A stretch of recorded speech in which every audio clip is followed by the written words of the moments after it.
I think it's appropriate that we kind of slid into this concept or this topic of accountability, because when you talk about resolutions, when you talk about goals, when you talk about things you want to achieve, a big part of that is accountability. And are you going to achieve it or not? Are you going to hold yourself accountable? Do you have an accountability partner, somebody that can check in on you and say, are you doing this? Welcome to the Attraction Pros podcast, where we discuss the latest trends and challenges facing the attractions industry today. We chat with some of the top leaders in the field and provide resources that will help develop your career in this great industry. I am Josh Liebman. I am obsessed with the guest experience and helping attractions make that their top priority for success. And I'm Matt Heller. I am passionate about organizational effectiveness, leadership development, and employee engagement. Now sit upright, hold on tight, and get ready for the Attraction Pros podcast. Keep connecting with IAAPA in 2024. Join your colleagues and peers at the IAAPA FEC Summit from January 21st to the 23rd in San Antonio, Texas. Or plan to celebrate the industry's most significant achievements at the new IAAPA Honors event held in conjunction with the IAAPA North America Summit, March 3rd through the 5th in Las Vegas. We can't wait to see you there. Visit IAAPA.org. That's IAAPA.org for more information. Hey, Josh, how are you? Hey, Matt. Happy New Year. How are you? Happy New Year to you. I am 2024-tastic. Woo! Yeah. The first fantastic of 2024. And you see how I put the 2024 in there? Yes. Yeah, that just came to me. Oh, you're just so good at coming up with things on the fly. I was inspired. The first of 52 fantastics for this year. That's right. Unless I come up with a new catchphrase or something, or I'm not feeling fantastic. Maybe I'm feeling a different way in 2024.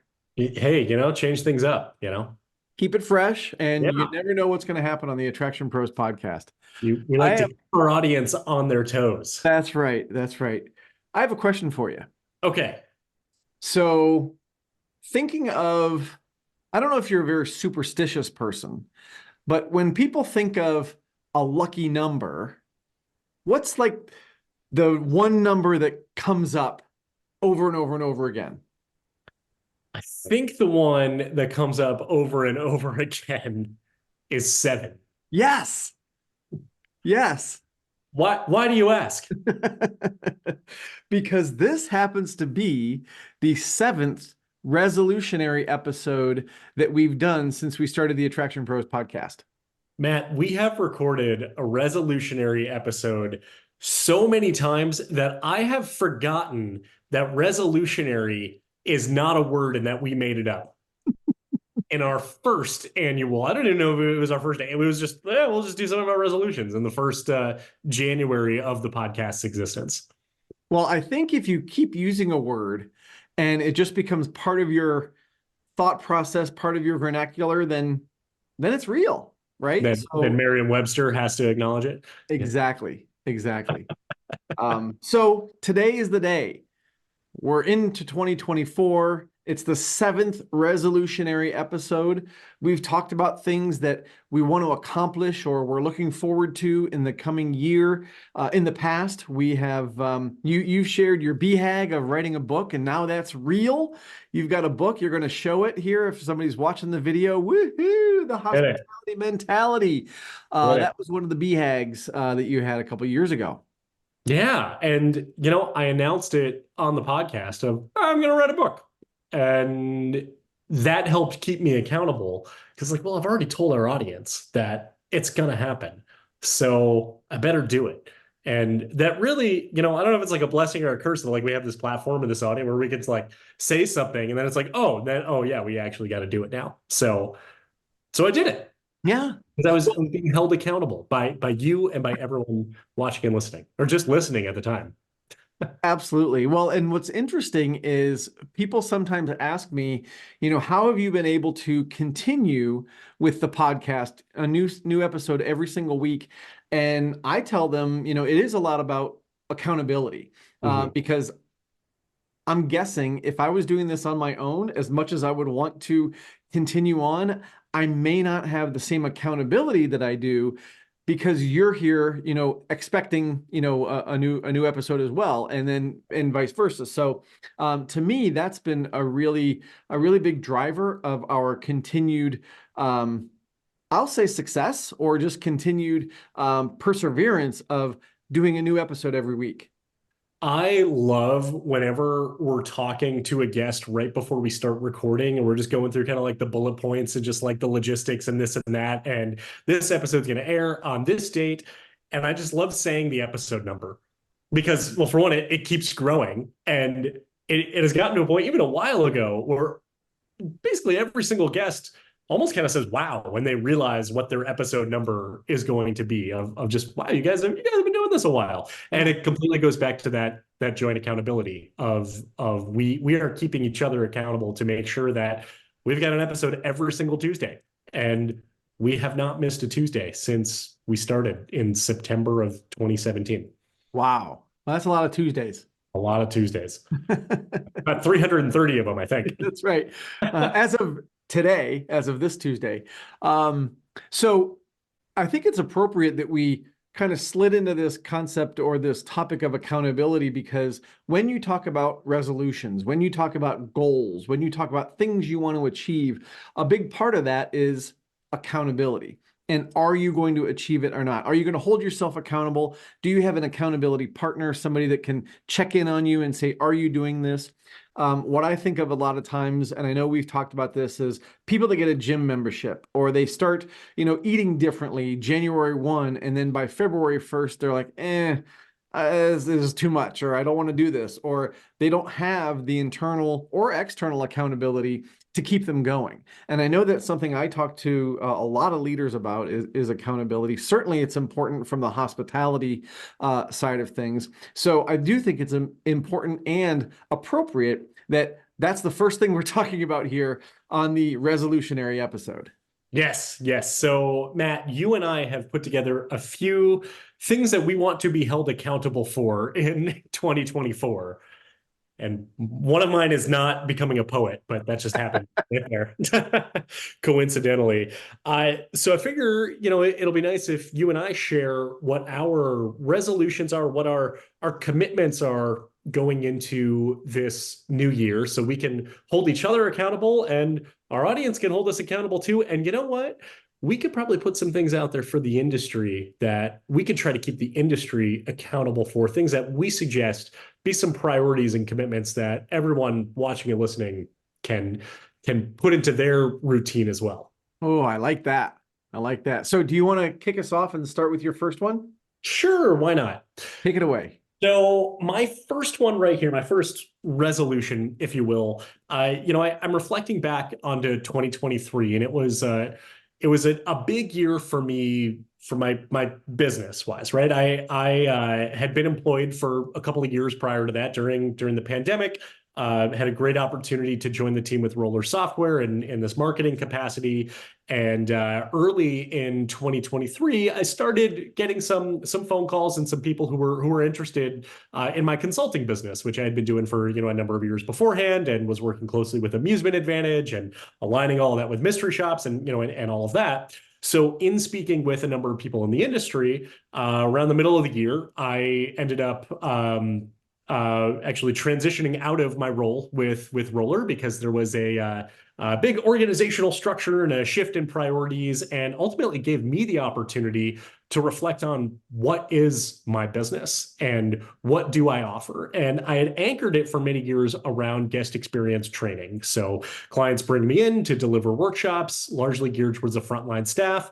It's been very successful the last, almost 8 years or so as of this recording, and it's grown and it's been refined and it's been developed and turned into a book and all of that. I was able to really look at saying, what can I do to continue ongoing relationships with prospective clients and attraction operators within the industry? So my first kind of resolution and commitment to myself is to put together more ongoing, long-lasting partnerships that extend beyond I fly in for a day, deliver the workshops, and I leave because I want to make sure that I can help sustain those guest experience initiatives and even pull back and say, yes, we're doing the training, but let's talk about what the training is based on. And let's talk about the culture of hospitality within the organization and what are the actual policies and procedures in place to be able to do that? How are we recognizing our staff when they're going above and beyond to be able to meet that standard? How do we grow the business through the guest experience? And in many cases, a lot of people have said, we have all these big, ambitious ideas and these plans, but then we've got our job that we have to do as well.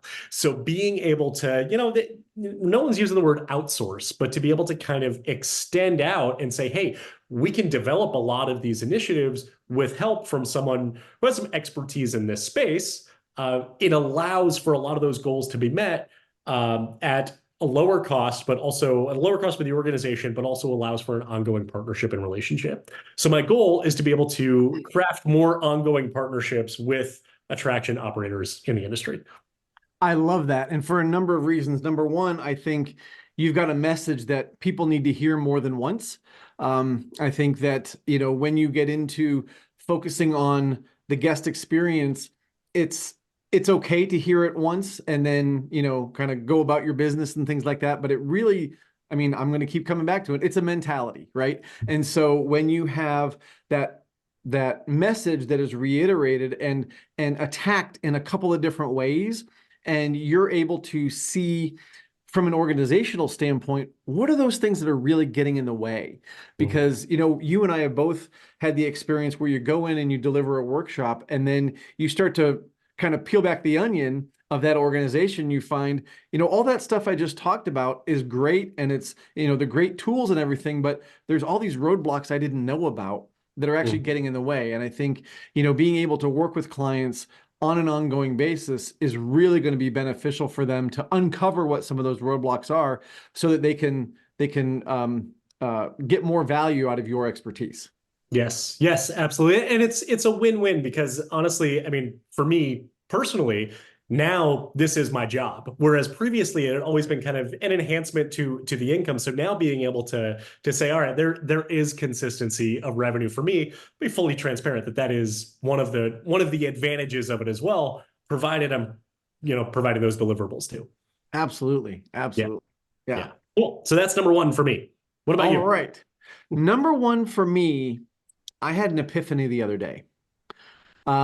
You know about POC University, Performance Optimist Consulting, YOU University, which I started right around the pandemic-ish time. And, it's really focused on individual leaders who want to build their network. They want to grow their skills. They want to, develop deeper relationships with people around the industry.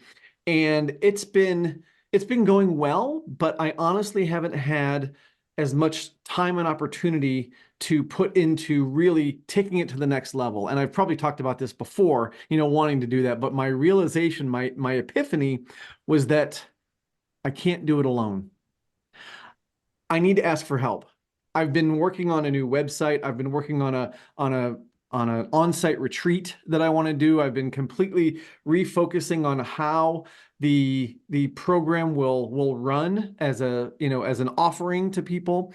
And I'm really excited about it. But I also know that looking at all the moving parts to it, it's really hard. Like you said, you've got these big grandiose ideas and then you've got your job, right? So I've got podcasts I need to record. I've got coaching calls I'm doing. I'm, flying to different places to work with clients, and all of that is wonderful. I'm not wanting to give any of that up. Maybe I'm asking for too much, but what I'm realizing, and like I said, I was sitting right here in this chair the other day and I just went, oh, I need help. And so I'm going to be reaching out for more help on things. And this is a springboard to other things that I may need more help on. I've really been running my business and my operation as a solopreneur for many, many years since I started in 2011. And I keep going back to something you and I talked about, where if you want to go far, what is it? You want to go far, go with a group. You want to go fast, go by yourself.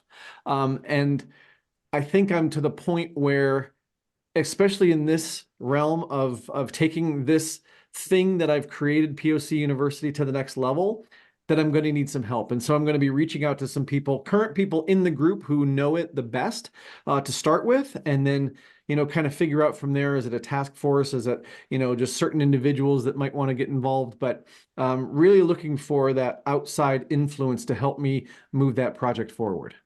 That's awesome. I want to know more about what that looks like. So you're going to be looking within your group of unis right now, to Yes. be able to say this is what I need help with, and this is how it breaks down and where other people would be able to contribute to it. Am I understanding that right?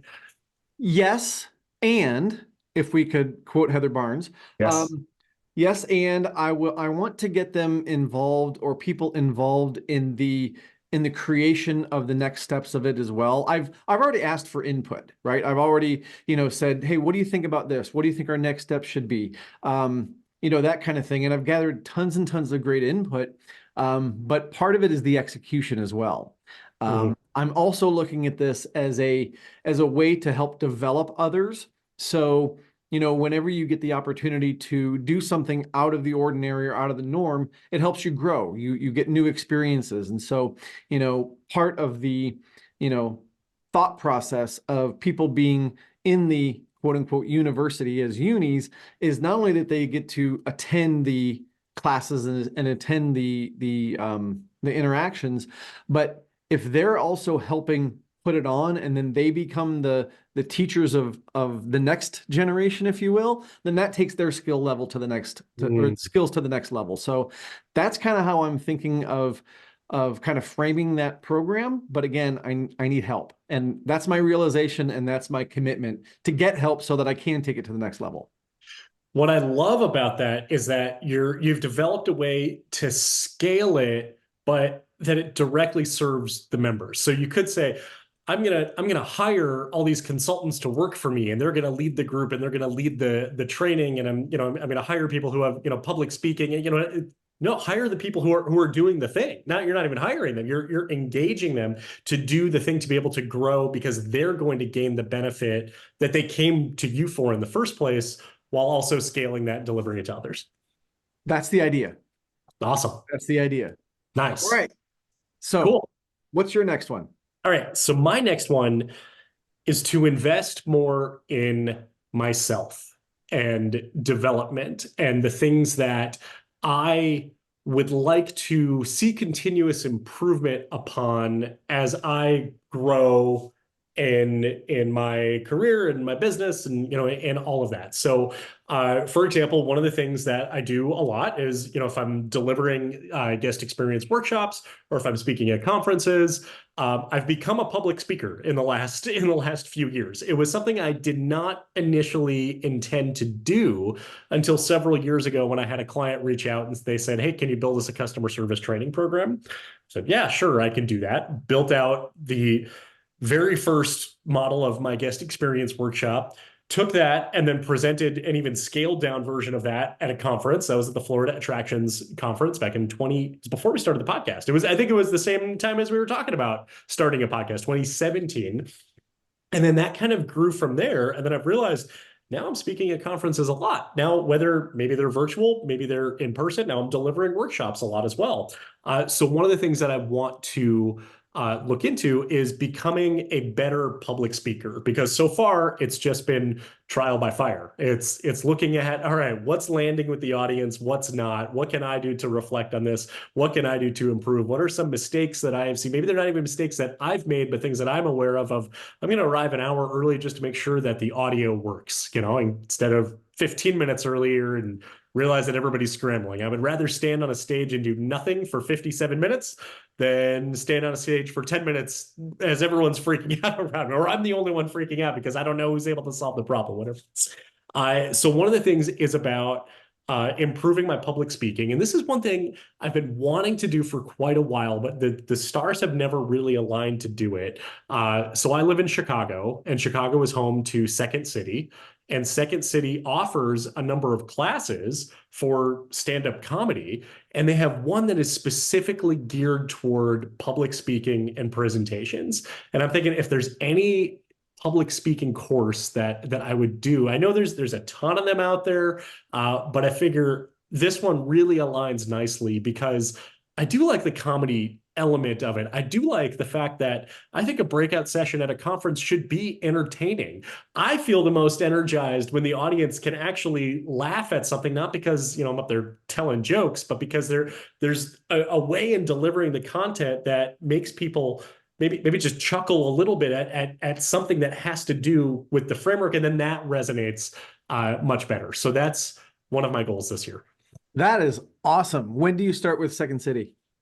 Well, I'm looking at the calendar. I haven't done it yet, right? Which is why it's a resolution, right? So I haven't done it. There was a program in January and February that did not specifically align with my schedule. So I am hoping, and I guess you heard it here first, all of my accountability partners listening to this, that March, April would be the ideal time frame to do it. Well, that's exactly why I asked. To be your accountability partner. Yes. So, Yes. so it's not just something you're talking about, but you're actually going to be doing. And what's so funny about that, no pun intended, or maybe it is intended, is that I remember when I was very young and I didn't even know that public speaking or training was going to be part of my future, is that I loved watching stand-up comedy Mhm. and stand-up comedians. And I recognize that just like you're talking about, some of the things that I do are directly related to watching stand-up comedians. And like you said, you take little bits, from here and there. You watch a lot of public speakers. You watch a lot of people who are engaging a crowd, engaging an audience, and you pull from those things the things that really resonate with you. I am not a joke teller. Right. I don't get up and tell jokes. That is not my style. There are people that can do that and wonderful. I'm much more of what you are describing, where I want to have fun with the audience.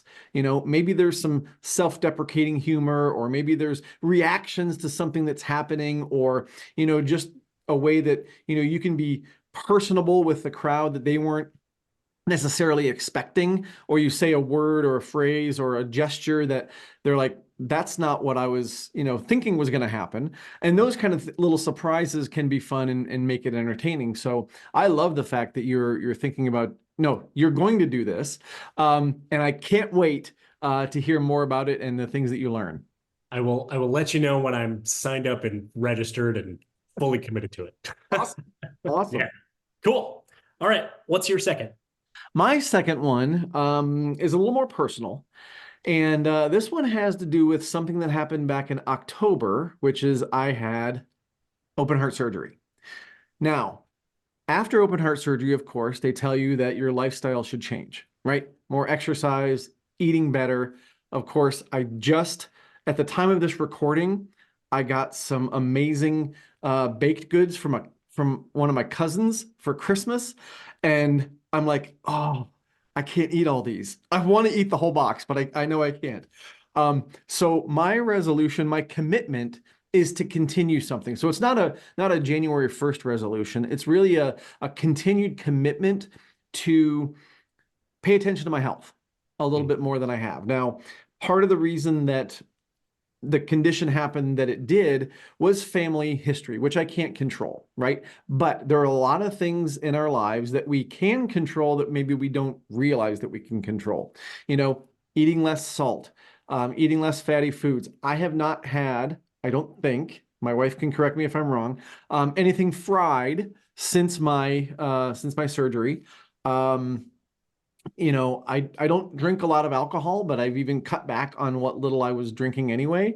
More exercise. I'm currently in a rehab group of sessions that goes until early February. And it's 3 times a week. And from what I've been told, the people that go to those and the people that develop new habits, new lifestyle habits and steps, when you go to those things and you really absorb the kind of lessons that they're trying to teach you, you do make lifestyle changes. And what I was told by my surgeon was that's what keeps people away from me. Like that's the surgeon talking, right? So he's like, if you don't want to come back and see me, these are the things that you need to do. Now, he was also realistic, and I do appreciate the health professionals that I got to interact with, because they were very realistic too. They didn't say you have to eat pine cones and grass clippings, right? It wasn't like that, but they're like, be smart about it.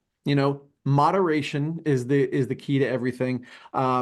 Looking at, again, the appropriate amount of exercise, losing a little weight, focusing on, positive eating habits, but also still incorporating some of those things that you really, really love. So is a peanut butter and jelly sandwich, once a month going to be the end of me? Probably not. If I do that every single day and I eat things again that are high in salt and fat and fried every single day, then I'm going to go back and see the surgeon. But my commitment is to not do that. So my commitment, my resolution, if you will, is to continue on that healthier eating and exercise path. And you've definitely got a lot of accountability partners out there who want to make sure that you do not see that surgeon again, right? That you stay away from that surgeon. One of the things that that I have found is that at any time I've gone on, it's a health kick. I don't like to use the word diet because it's like, oh, I'm on a diet. No, it's like, no, I'm trying to be more mindful of everything. Yeah. I find that there's actually more out there that falls into the wheelhouse of what we should be eating that is actually enjoyable than we might realize on the surface of like, oh, I'm going to be eating pine cones and grass clippings, like you just said. It's like, no, there's actually a lot out there that you can still enjoy a lot of flavors without all of the calories and all the sodium and all the things that are, that are bad for you. And then as you build that habit, you probably won't have as much of a desire for those things before because they'll just mean, something so much different. Absolutely. I mean, I'm already noticing that. I've always loved apples and bananas and pears and oranges, and those have always been something that I've really, really enjoyed. But now I'm recognizing that I need to eat them more often, for the potassium and the fiber and all those different things. And I think just again being mindful of that and slowly building up that habit is what's going to create lasting change. Mm-hmm. Mm-hmm. Yeah. Excellent. So that's number 2 for me. What's number 2 or 3 for you? All right. So number 3 for me was thinking back and reflecting on a couple of really cool moments that happened in 2023, and I want them to happen more in 2024. And one of those aligns very much with this podcast and something that you and I did. For our 300th episode, which we recorded at IAAPA headquarters in Orlando, we decided, let's just throw a meetup. Let's just reserve some space at a bar and let's just offer to buy people a drink. And we put out, what was it 2 weeks in advance or so where we announced it. I don't even know if we announced it on the podcast. I think we sent out an email, we put it on social. I think we sent out some personal invites, and we had a really good crowd turn up. And I remember you and I reflected on it afterwards, and we said, what made it so great was that it wasn't super stressful for anybody. I mean, of course, we were the hosts of the event. We had to manage, the logistics and things like that. But we didn't even call it a networking event. This isn't a place where you're going to come and you're going to exchange business cards and you better come dressed formally because, X, Y, Z. We just want to interact with our friends in the industry. So fast forward about 5 to 6 months later, right before IAAPA Expo, I threw a book launch, and I planned that 9 days in advance. I realized, wait a minute, Sunday night before Expo, I thought I was going to be busy. I have nothing going on. I was like, I could throw a book launch. And I just put out the invitation right there. And I said, I've reserved some space here. I've got the buffet. We've got an open bar. I've got 30 copies of my book. Just come, let me buy you a drink, right? It wasn't, please buy a ticket to this networking event. It was so casual, so informal, yet so impactful. And when I reflect on both of those, and when I think of what we do from a standpoint of just networking is about building relationships. It is about getting to know one another, and it is about having a more personal connection with each other. And now that we are very much in a post-pandemic world, 2024, that's a lot of years away from 2020, right? The thought of doing more in-person events really excites me. Whether, they're very small and casual, or if there's, a possibility to make them even larger, the desire to want to interact more in person in those very casual social settings is something that I want to look at doing more of in 2024. And I'm on board. I mean, if it's something associated with the podcast or you want to do another book launch, I'm there too. But First, I have to write another book. Dang it. well, yeah, there you go. Well, who says you can't do a second book launch? That's true. You Book know? launch. Book launch Yeah. again. Yeah, there you go. Anniversary of the book launch. But but I think it's such a great kind of commentary on where we've come, that you can put that out there and so many people want to come and support, the great work that you're doing, but also just kind of get together and meet other people. And I think that's one of the things that we have an opportunity to do as well when you think about the diversity of our audience, which we don't even know everybody that listens. Just in the last 2 days, and I don't think I've told you about this yet, but in the last 2 days on different calls, people have mentioned the podcast. Nice. So I think it's really cool to be able to bring all those different people together, because when I think about what strengthens someone's network and also their net worth is the amount of people that they know and the amount of contacts they have, good contacts, right? People that they know that they can call up or they can text or they can email if they've got a question or if they've got a suggestion. I think that really helps, drive confidence in people around the industry, but it also helps people focus on the things that are really important, which to your point is the connections that you have with people in the industry. And so I'm on board doing more AttractionPros events. Like I said, I want to do an in-person event for POC University. I would love to attach some of those to more AttractionPros lives.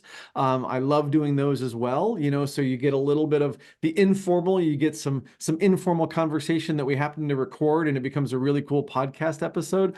I love doing all of that kind of stuff. Something also that may even kind of tag into some of that is we've done a couple of those, AttractionPros takes a certain city, Las Vegas, New Orleans. Where else have we done?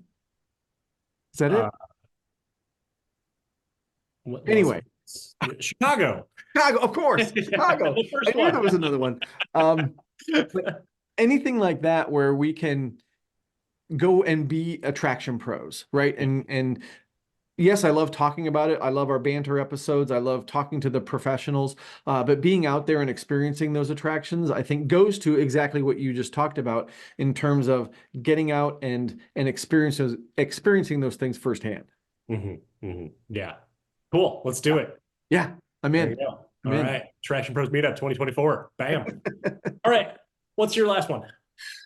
My last one actually relates to my second one about the situation I went through. I don't think it can't. I don't think I can't focus on this going forward. But when I first got home from the hospital, I put out a LinkedIn post, literally wondering, is this going to define me? And I was coming at it from a couple of different ways. Number one, should it define me? Number two, do I want it to define me? Number three, will it just define me without my input? Meaning will it just be something that takes over my life and becomes everything that I do? Will I start a, Heart Pros podcast? Will I, start a foundation where I'm helping people, get through heart disease and things like that? I don't think I'm going to go that far. I do think though, that this has defined some of the stories that I get to tell. In fact, I feel like this is a chapter, in the book of my life, not the entire book, if that makes sense. But I've had a number of people that have been positively impacted by me just telling my story. And so that's my third kind of commitment, is to continue telling the story when appropriate and when it'll have a positive impact on someone. So I had a really, really close high school friend call me yesterday, and she said that because I had, posted on Facebook and LinkedIn about going to the hospital and, going to the ER and doing all that, and then what resulted from that, she said, I've had some kind of heart issues.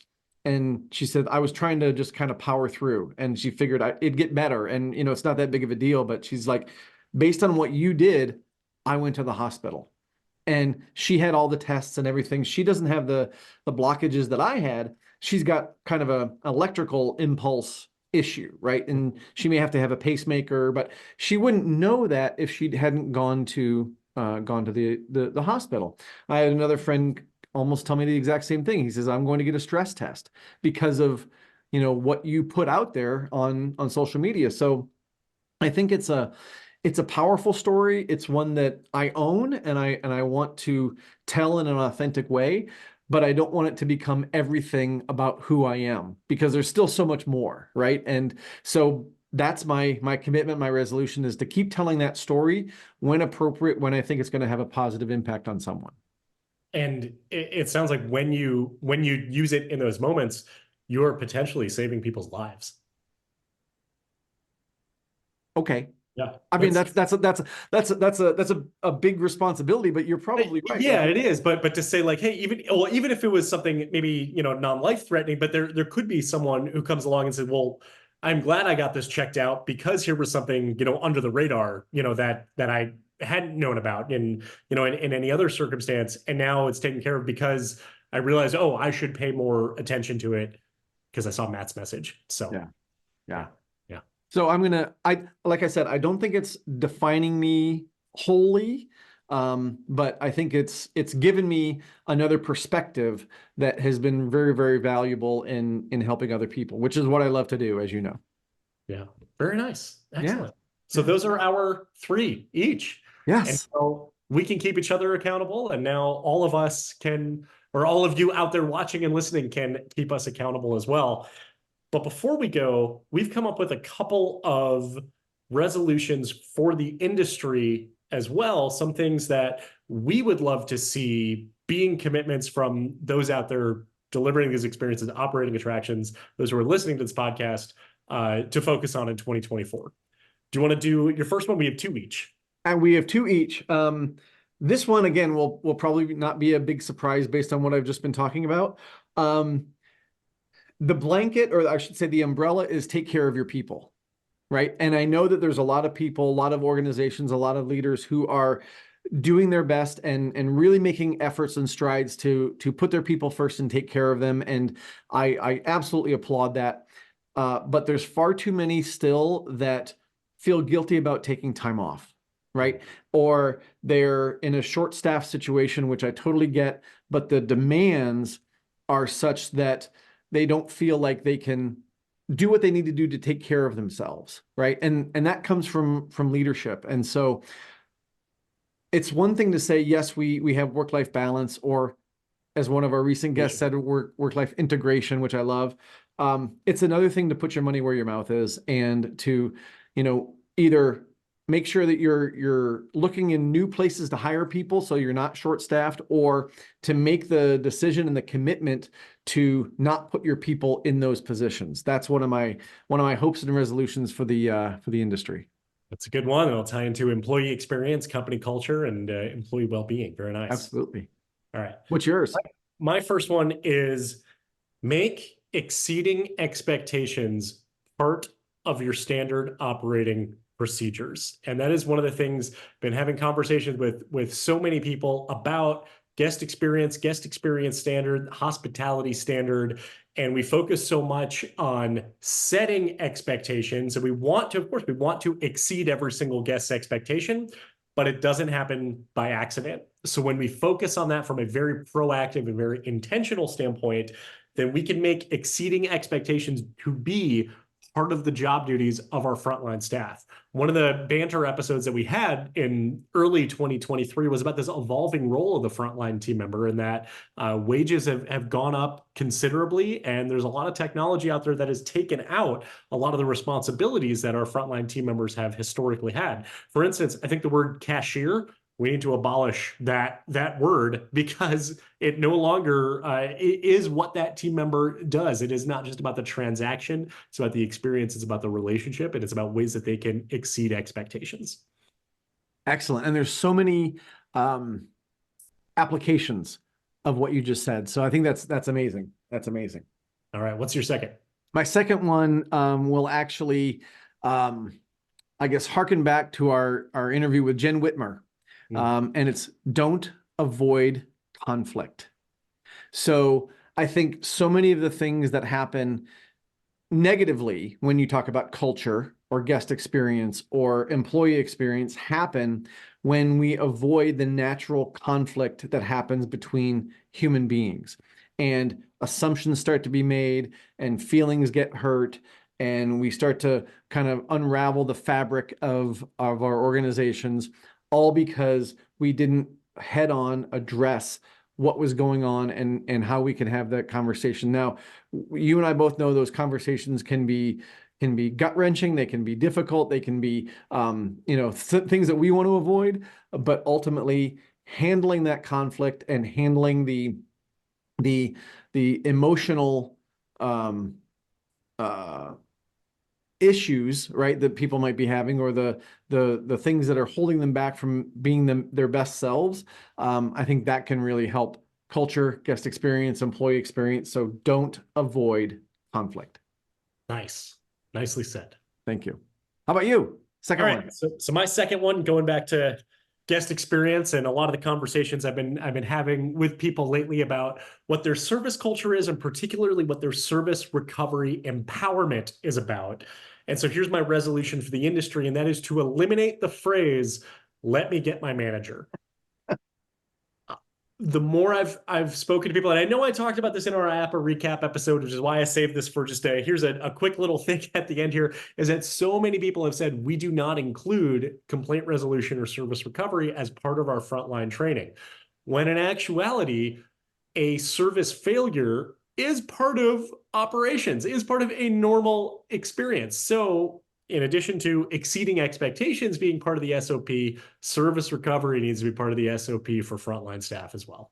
Absolutely. I actually thought you were going to go someplace with empowerment, like not to eliminate empowerment, but, and this may be a different topic for a different time, but eliminate the need for empowerment, meaning that everybody just feels so engaged and they have the mentality already of hospitality that you don't have to focus on empowering your front line. They just do it.